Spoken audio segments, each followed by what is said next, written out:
দেশের বিভিন্ন বিশ্ববিদ্যালয়ে বিক্ষোভ হচ্ছে। বুধবার মধ্যরাতে ঢাকা বিশ্ববিদ্যালয়ের শিক্ষার্থীরা মিছিল করে লাকির গ্রেফতার দাবি জানান। তাদের অভিযোগ, লাকি আক্তার শাহবাগে গণজাগরণ মঞ্চ ২ আয়োজন সহ দেশকে অস্থিতিশীল করার ষড়যন্ত্র করছেন।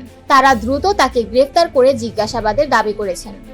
এছাড়া জগন্নাথ বিশ্ববিদ্যালয়ের শিক্ষার্থীরা ২৪ ঘন্টার মধ্যে লাকি আক্তারকে গ্রেফতার না করলে কঠোর কর্মসূচির হুঁশিয়ারি দেন। তারা শাহবাগের বিরুদ্ধে নানা স্লোগান দেয়। রাজশাহী বিশ্ববিদ্যালয়ের গণ অভ্যুত্থান মঞ্চও একই দাবি জানিয়ে মিছিল বের করে এবং লাকি আক্তারের বিরুদ্ধে কঠোর ব্যবস্থা নেওয়ার আহ্বান জানান।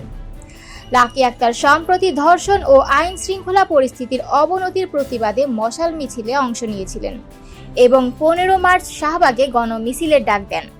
তার বক্তব্যে তিনি সরকারের সমালোচনা করে স্বরাষ্ট্র উপদেষ্টার পদত্যাগের দাবি জানিয়ে বলেন, দেশের নিরাপত্তা নিশ্চিত করতে সরকার ব্যর্থ।